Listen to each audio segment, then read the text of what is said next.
조영기 목사님 지은 기도에 대한 유명한 책이 있습니다. 이 책에 보면 이런 이야기가 나와 있습니다. 또한 깊은 산속에 있는 기도원에서 기도 부흥성회가 열렸습니다. 근데 이 부흥성회에 참여하기 위해서 일단의 젊은이들이 그 기도원을 가기 위해서 이렇게 길을 가고 있는 것입니다. 그런데 그 날이 하필이면 큰 폭우가 내린 장맛날이라서 그 기도원으로 들어가는 다리가 끊어져 버린 것입니다. 물에 불어난 물에 다리가 이제 끊어져 버리게 된 것입니다. 그러니까 그 다리밖에 없으니까 이제 못 들어가는 것이죠. 그러자 그 중에 세 명의 젊은이 중에 그 중에 세 명의 젊은이가 이런 이야기를 했습니다. 모세가 기도하니까 홍해가 갈라지는 역사가 일어났는데 여호수아가 믿음으로 발을 내디디니까 요단강이 갈라지는 역사가 일어났는데 우리도 믿음으로 기도하고 발을 디디자. 그러면 이 강이 멈출 것이다. 이 강이 갈라질 것이다. 라고 이렇게 이야기를 한 겁니다. 그래서 이 세 명의 순수한 젊은이가 열심히 기도했습니다. 하나님 역사해 주십시오. 하나님 이 강이 갈라지게 해 주십시오. 열심히 기도했습니다.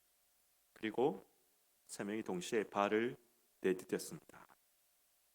강은 그치지 않았고 멈추지 않았고 세 명이 물결에 휩쓸려서 그만 목숨을 잃고 말았습니다. 그 다음 날 신문에 한편에 이렇게 기사가 났습니다. 그들의 하나님이 그들을 구원하지 못했다. 이렇게 기사가 났습니다. 믿음으로 도전했는데 왜 결과가 참혹했을까요? 믿음으로 도전을 했는데 믿음으로 오늘 말씀해 보니까 믿음으로 산도 옮겨진다라고 그렇게 말씀을 하는데 왜 강이 갈라지지 않았을까요? 그들의 믿음이 부족해서일까요? 오늘 이 말씀은 예수님이 과장해서 하신 말씀인 것일까요? 이게 몇십 년 전의 사건으로 끝나는 것이 아닙니다. 몇십 년 전에 진짜로 있었던 일입니다. 진짜로 있었던 일인데 신문에 난 것까지도 진짜 있었던 일인데 그런데 이것이 몇십 년 전의 사건으로 끝나는 사건이 아니라는 것입니다. 우리에게도 일어나는 일입니다. 나에게도 늘 일어날 수 있는 일입니다. 믿음이 없는 자는 도전하지 않죠. 믿음이 없으면 도전하지 않습니다. 우리가 결과에 대한 믿음이 없으면 그런 믿음이 없는 자는 아예 시도도 안 합니다. 그냥 복지부동입니다. 가만히 있습니다. 그러나 우리가 어떤 기업을 하든지 어떤 사업을 하든지 무슨 도전을 하든지 간에 하나님이 축복해 주시리라는 어느 정도의 믿음이 있기 때문에 우리는 도전을 합니다. 잘 될 거라는 기대가 있습니다. 그게 없는 자는 시도도 안 하죠. 아예 믿음이 없는 사람은 시도도 안 합니다. 그러나 믿음이 어느 정도 있기 때문에 우리는 시도를 하고 도전을 합니다. 근데 그 도전을 하는데 다 믿음대로 되는가? 사근을 옮기는 것은 고사하고 우리 식구들 생활할 수 있을 만큼만 좀 축복해 주시면 좋겠다. 주여 축복하소서. 근데 그런 결과가 안 나올 때가 있는 것입니다. 그런 결과 믿음이 있는 것 같은데 믿음으로 도전을 했는데 결과가 안 나올 때가 있는 것입니다. 그러면 우리가 두 가지 반응을 하죠. 첫 번째 반응은 진짜 이런 반응이 있습니다. 예수님 말씀은 허풍이다. 예수님 말씀은 허풍이다. 과장이거나 허풍이다. 성경은 성경이고 현실은 현실일 뿐이다. 아주 위험한 생각이죠. 교회에서는 용납되지 않는 생각이죠. 그래서 교회에서는 그러면 어떻게 합니까? 마음속은 그렇게 생각하지만 교회에서는 그렇게 이야기는 안 하죠. 교회에서는 믿는 척은 하지만은 교회에서는 믿는 척하고 세상에서는 현실 법칙을 따라서 살자. 첫 번째 이런 반응이 있을 수 있는 것입니다. 두 번째는 오늘 본문의 말씀 보니까 의심치 아니하면 된다 했는데 의심치 아니하며 그죠? 바다에 던지라 하고 말하는 것이 이루어질 줄 믿고 마음에 의심치 아니하면 그대로 된다 했는데 나는 의심을 많이 했다. 나는 믿음이 부족하다는 것입니다. 두 번째 반응은 믿음이 부족했다. 의심치 아니하여도 된다 했는데 나는 믿음이 약해서 의심을 했다. 그래서 역사가 일어나지 않은 것이다. 이렇게 마음을 정리를 하면 성경이 잘못된 것이 아니라 내가 잘못된 것이죠. 내가 믿음이 부족해서 역사가 안 일어난 것입니다. 아까 그 젊은이들도 믿음이 부족했기 때문에 모세는 믿음이 충만하고 여호수아는 믿음이 충만했지만 그 젊은이들은 믿음이 부족하기 때문에 강이 걸러지지 않은 것입니다. 내가 믿음 없는 자가 되는 것이죠. 그러면 도대체 얼마의 믿음을 가져야 되는가? 도대체 한치의 의심도 없이 어떻게 믿을 수 있는가? 여기에서 자신을 할 수 있는 사람이 또 없거든요. 여기서 또 이제 흔들리는 거죠. 오늘 예수님께서 놀라운 말씀을 하시죠. 산들을 들려 바다에 던지우라 하고 그 말하는 것이 이룰 줄 믿고 마음이 의심하지 아니하면 그대로 될 것이다. 정말 믿기지가 않은 놀라운 말씀을 하십니다. 제가 이런 표현을 쓰는 걸 용서하십시오. 믿기지가 않는 것 같은 엄청난 이야기를 하십니다. 그런데 믿기지가 않는다고 이야기를 하는 게 제가 생각해 보십시오. 이 말씀을 잘 생각해 봅시다. 산에 들려서 바다에 빠져라. 이건 경험적으로 우리 인간적으로 생각해서는 경험적으로 있을 수가 없는 일입니다. 누가 그 말 했더니 정말로 빠져서 진짜 그 산이 바다에 들려서 바다에 빠진 일이 지금껏 살아오면서 나에게 있었던가?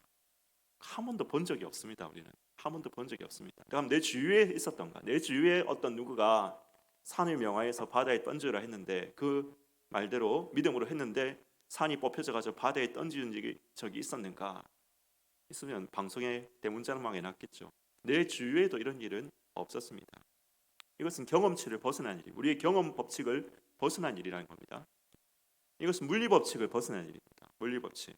산이 공중에 붕 떠서 바다에 던진다는 것은 중력의 법칙을 거스린, 우주를 지배하고 있는 중력의 법칙을 거스린 일입니다. 한마디로 이야기하면 도저히 일어날 수 없는 일이라는 것입니다. 그런데 경험적으로 있을 수 없고 물리적으로 있을 수 없는 그 일을 어떻게 우리가 마음에 의심치 아니하고 그대로 믿을 수가 있을까요?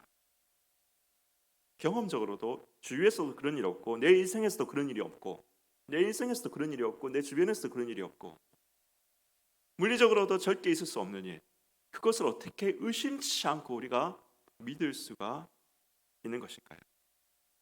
어떤 목사님이 이 본문 가지고 설교를 하셨는데 제가 그 자리에 앉아 있었습니다. 설교를 하셨는데 이 설교를 하시면서 이 말씀을 읽으면서 여러분 이 말씀을 그대로 믿습니까? 라고 이렇게 이야기하셨습니다. 다른 사람 다 가만히 있는데 성도 중 예수 믿은 지 얼마 안 되는 한 분이 자신 있게 예 믿습니다 이렇게 큰 소리로 대답을 하는 것입니다. 다음에 목사님 다 웃고 지나가면 될 건데 진짜 그러시더라고요. 그럼 한번 일어나셔서 뒷산 보고 한번 명령해 보십시오 이렇게 이야기를 하시더라고요. 그럼 그 성도도 그냥 웃고 에이 목사님 이러면서 지나갈 줄 알았는데 진짜 일어나가지고 우렁찬 목소리로 교회가 떠나가라고 외치는 것입니다. 제가 봤습니다. 떠나라 외쳤습니다. 예수 이름으로 삼각산하 들려져서 부산 앞바다에 빠져라 이렇게 외친 것입니다. 목소리는 우렁차고 그렇게 용기 있는 것게 외치는 것도 가상했지만은 산이 꿈쩍했을까 안 했을까요? 산은 꿈쩍도 하지 않았습니다. 그러면 역시 이 말씀은 예수님이 조금 과장을 하신 것인가? 조금이 아니라 많이 과장을 하신 말씀인가? 다시 한번 말씀드리지만 예수님이 말씀하신 이 의심하지 아니하는 믿음, 이 산이 옮겨져서 바다에 빠지라 말하고 그것을 의심하지 않는 믿음은 인간이 할 수 있는 것이 아닙니다. 우리 인간이 할 수 있는 믿음이 아닙니다. 이것은 모든 법칙을 우리 인간의 일상적인 경험의 법칙, 물리 법칙의 모든 법칙들을 벗어난 일입니다. 우리 인간이 호기롭게 고함을 치거나 믿는다 이렇게 외치거나 우리가 용기 있게 우리의 몸을 강물에 던진다고 하더라도 가질 수 있는 믿음이 아니라는 것입니다. 이 믿음. 이런 믿음은 하나님이 주셔야 하는 믿음입니다. 하나님이 우리에게 주셔야 하는 믿음입니다. 하나님이 성령으로 말미암아 자신이 하실 일을 우리에게 보이실 때 우리 안에서 일어나는 반응으로서의 믿음이라는 것입니다. 내가 믿는다 해서 믿어지는 믿음이 아니라 하나님이 자신이 하실 일을 우리 안에 보이실 때 성령으로 말미암아 우리 가운데 보이실 때 우리 안에 일어나는 반응으로서 나타나는 믿음이 이런 믿음입니다. 자, 이것이 무슨 설명하는지 조금 이따 예를 들어 좀 더 설명을 드리겠습니다. 산을 옮기는 믿음이 어떤 믿음이 아닌지 다시 한번 말씀드립니다. 이건 초능력을 이야기하는 것이 아닙니다.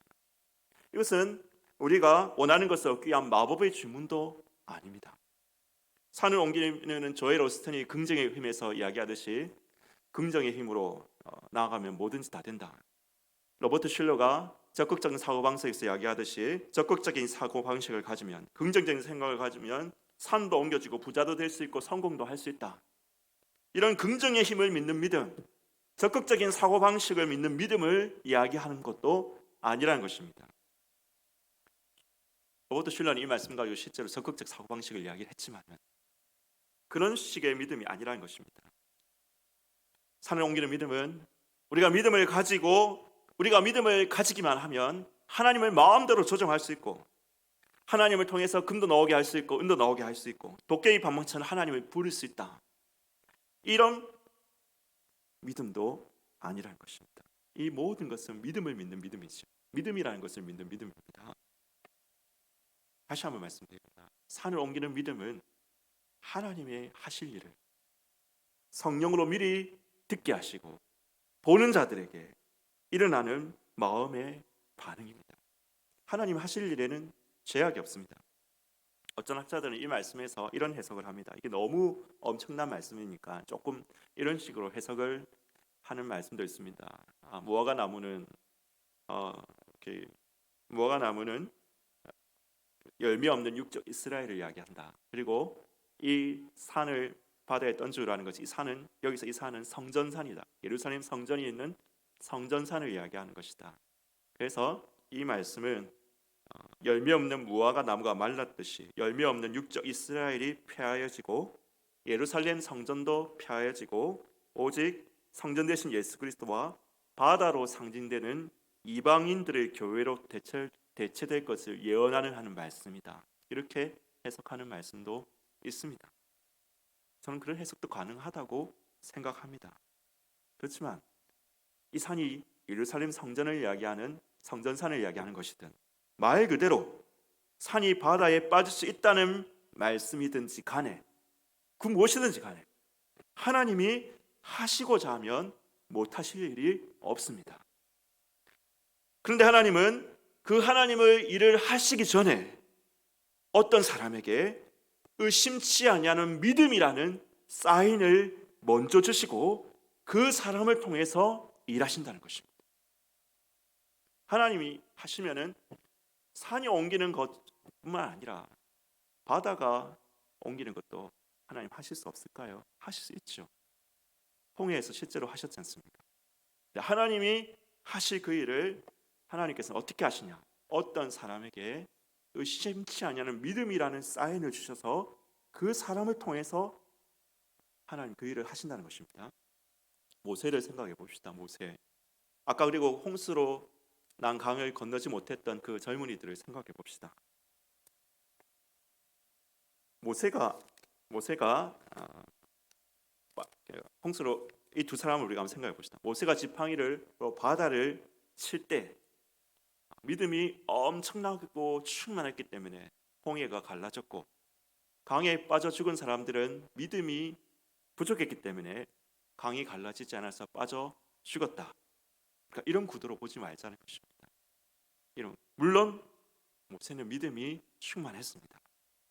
홍해 앞에서 믿음이 충만했습니다. 그러나 그 믿음은 내가 믿음으로 지팡이로 바다를 치기만 하면 바다가 갈라지리라. 내가 믿음으로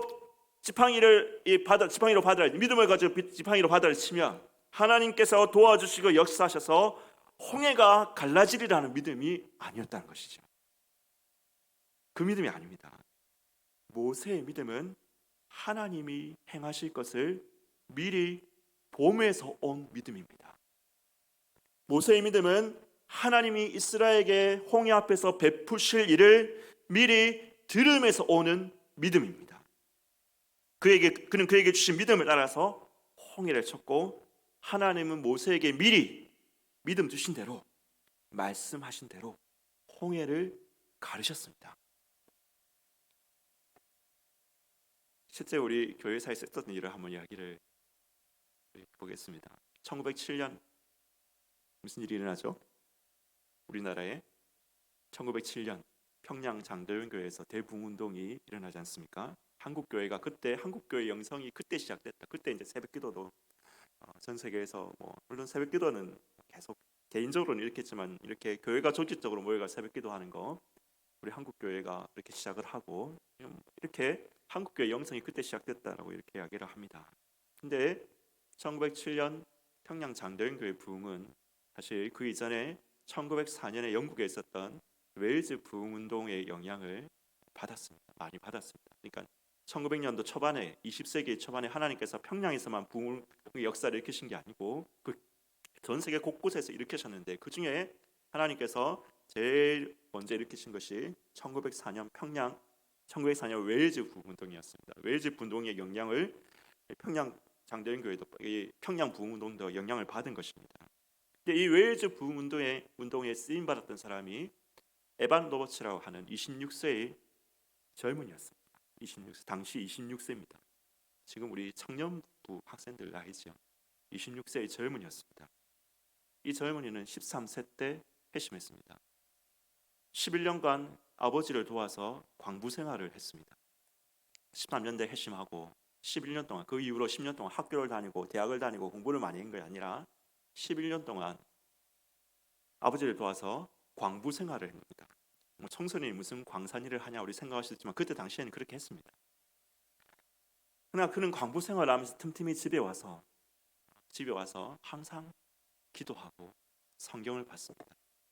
기도하면서 두 가지를 10년이 넘게 기도했습니다. 두 가지를 뭔 기도를 했느냐? 첫 번째, 하나님 나를 성령으로 충만케 하소서. 이 기도를 한 겁니다. 두 번째, 하나님 우리 웨일즈에 부흥을 주시옵소서.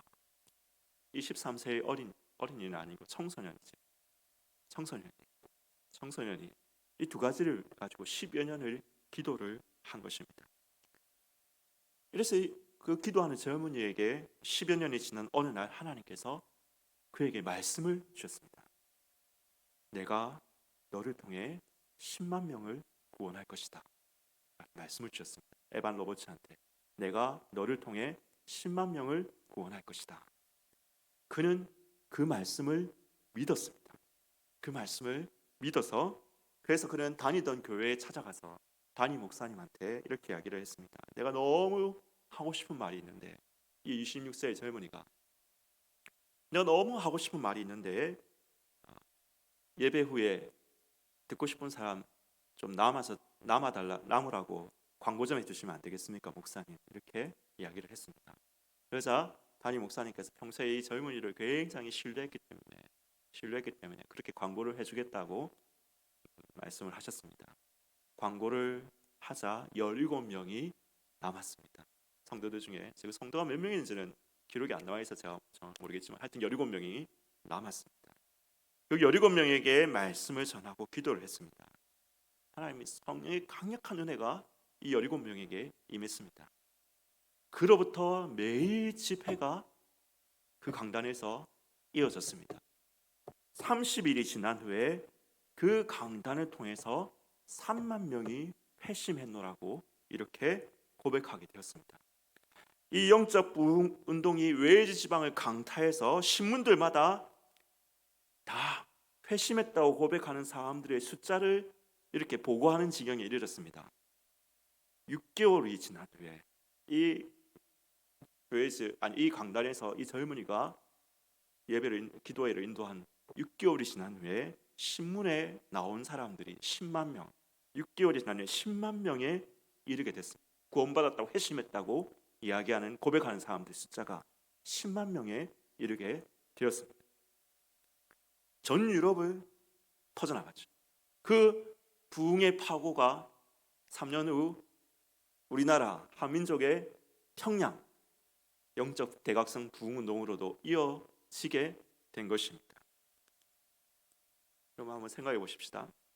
10만 명의 영혼을 구원하리라. 종교신학을 받지 않은 26세의 젊은이가 그것도 26년의 삶 속에서 어디 좋은 학교, 대학교에서 기도운동 한 것도 아니고 뭐 어디 가서 공부 많이 한 것도 아니고 11년을 탄광에서 보냈던 광부가 10만 명이 너를 통해서 구원을 받으리라. 여러분, 이것은 오늘 말씀에 나타나듯이 산이 바다에 빠지는 것 같은 불가능한 일입니다. 불가능한 일입니다. 그런데 하나님은 에반 로버츠를 통해서 6개월 만에 이 일을 이루셨습니다. 물론 에반 로버츠가 13세부터 기도하고 성경을 묵상하는 생활을 해왔지만은 그가 기도하면서 주여 10만 명 줄 줄 믿습니다. 주여 믿습니다. 10만 명 줄 줄 믿습니다. 이렇게 기도하면서 10만 명을 주실 줄을 믿어 의심치 않았기에 그 역사가 일어난 것이 아니라는 것입니다. 그런 믿음이 아니라는 것이죠. 뭡니까? 그는 하나님이 그를 통해 하실 일을 들은 것입니다.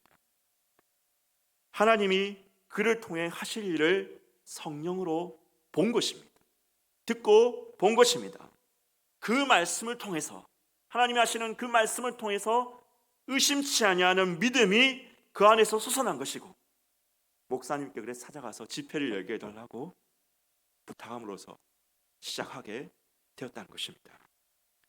여러분, 여기서 중요한 포인트가 있습니다. 또 하나의 중요한 포인트가 있습니다. 왜 하나님께서는 다른 사람이 아닌 그에게 이 말씀을 주셨을까? 왜 다른 당시에 수많은 목사님들을 놔두고 에반 로버츠라는 젊은 광부에게 이 믿음을 부어주셨을까? 우리는 다 알 수가 없죠. 다 알 수 없습니다. 하나님, 우리 인간은 창조주가 왜 어떤 사람은 택하고 어떤 사람을 택하여서 그렇게 사용하시는지 그 이유를 우리는 다 알 수가 없습니다. 그러나 아는 것이 하나 있습니다. 그가 어렸을 때부터 기도의 사람이었다는 것, 말씀의 사람이었다는 것, 그 말씀대로 믿고 순종하려고 하는 사람이었다는 것. 여기서 우리는 또 하나의 중요한 진리, 오늘 말씀과 연관된 중요한 진리를 깨닫게 되는 것입니다. 산을 옮기는 믿음은 하나님이 하신 일을 보고 들은 사람에게 일어나는 성령이 주시는 반응입니다. 성령이 주시는 믿음의 반응입니다. 그러면 우리는 할 일이 없는가? 우리는 아무것도 할 일이 없는가? 우리는 믿음 주실 때까지 기다리기만 하면 되는가? 믿음 주실 때까지 그냥 보고 막 하늘 보고 기다리기만 하면 되는가? 그게 아니라는 것이죠. 하나님은 이미 하나님께서는 그 믿음을, 하나님이 하실 일을 보여주시고 그래서 믿음을 주시는데, 그 믿음을 누구에게 주시느냐?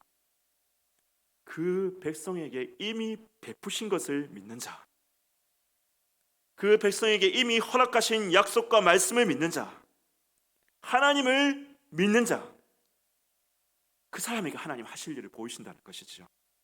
하나님은 하나님이 하신 일을 믿는 자에게 하실 일을 보이시고 믿게 하신다는 겁니다. 이것이 22절입니다. 22절, 예수께서 그들에게 대답하여 이르시되 하나님을 믿으라. 하나님을 믿으라. 내가 진실로 너에게 이르노니 누구든지 이 산들을 들려 바다에 던지라고 말하는 것이 믿고 이루어질 줄 믿고 마음에 의심치 않으면 그대로 되리라. 여러분, 기도의 성자였던 앤드류 머리는 이렇게 이야기합니다. 22절에 하나님을 믿는 믿음하고 23절에 산을 옮기는 믿음은 같은 듯 하지만은 다른 성격의 믿음이다. 다른 성격의 믿음이다. 22절의 믿음이 하나님이 모두에게 하신 일을 믿는 믿음이라면, 23절의 믿음은 하나님이 나를 통해서 하실 일을 믿는 믿음이다. 22절의 믿음이 로고스적인 믿음이라면, 그러니까 모든 믿는 자들에게 보편적으로 계시하시는 하나님에 대한 믿는 믿음이라면, 하나님 믿는 믿음이라면 23절의 믿음은 레마적인 믿음이다. 이것은 나에게 특별히 계시하시는 하나님에 대한 믿음이다. 제 이야기가 아니라 앤드류 머리가 그렇게 이야기를 한 겁니다. 여러분, 이미 우리에게 베푸신 일을 믿지 못하면서, 하나님을 믿지 못하면서 어떻게 우리가 하나님이 베푸실 일을 기대할 수 있겠습니까? 예수 그리스도 안에서 이미 우리 안에 성취된 약속을 믿고 누리지 못하는 자에게 하나님이 그를 통해 하실 크고 비밀한 일을 과연 보이시겠습니까? 기도와 말씀을 통해 하나님과의 신뢰관계가 일상 속에 없는 자에게 하나님이 당신이 그를 통해 하실 무슨 일을 보이실 것이며 산을 옮기는 믿음이 그에게 임할 수 있을까요?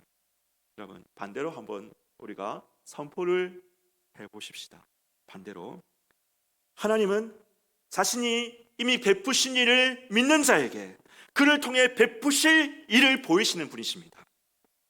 하나님은 예수 안에서 이미 성취된 약속, 우리 안에 성취된 약속을 믿고 누리는 자에게 그 사람을 통해서 하실 일을, 크고 비밀한 일을 보이시는 분입니다. 하나님은 기도와 말씀을 통해 그분과 일상에서 신뢰의 관계를 갖는 자, 22절 말씀대로 하나님을 믿는 자에게 태산도 옮기는 하나님의 이루실 역사를 보이시며 산을 옮기는 이 믿음을 위로부터 부어주시는 분이시라는 것입니다. 그러므로 사랑하는 성도 여러분, 기도하고 말씀을 들읍시다. 믿음으로 기도하고 믿음으로 말씀을 들읍시다. 믿음으로 하나님께 우리가 나아가십시다. 그리하여서 하나님이 주시는 믿음을 받읍시다. 이게 오늘 설교 주제입니다. 기도하며 말씀으로 우리가 하나님을 믿으며 로고스적인 믿으며 나아가는 겁니다. 이미 하나님께서 우리 가운데 이미 약속하신 것이 있잖아요. 꼭 나한테 개인적으로 어떤 일을 하겠다라는 걸 들려주시기 전에 모든 삶에 보편적으로 주신 약속이 있잖아요. 예수 안에서는 정죄함이 없다. 예수 그리스도 안에서 죄와 사망의 권세에서 우리가 해방되었다. 예수 그리스도 안에서 우리는 이미 승리함을 얻었다. 여러분, 이런 놀라운 약속에 이미 이루신 약속의 말씀들이 있잖아요. 그 말씀들을 믿으면서 우리에게 주신 것들에 대한 믿음을 가지고 우리가 기도로 말씀으로 나아갑시다. 그 가운데서 하나님이 나를 통해 하실 일을 듣고 보고 믿는 자가 되십시다. 그리하여 여러분도 우리도 산을 옮기는 역사를, 하나님의 역사를 우리가 이루어가는 믿음의 사람들이 되시기를 예수님의 이름으로 축원하는 것입니다. 우리 함께 한번 찬양하겠습니다. 전능하신 나의 주 하나님은 능치 못한 일 전혀 없네. 우리 함께 찬양하겠습니다.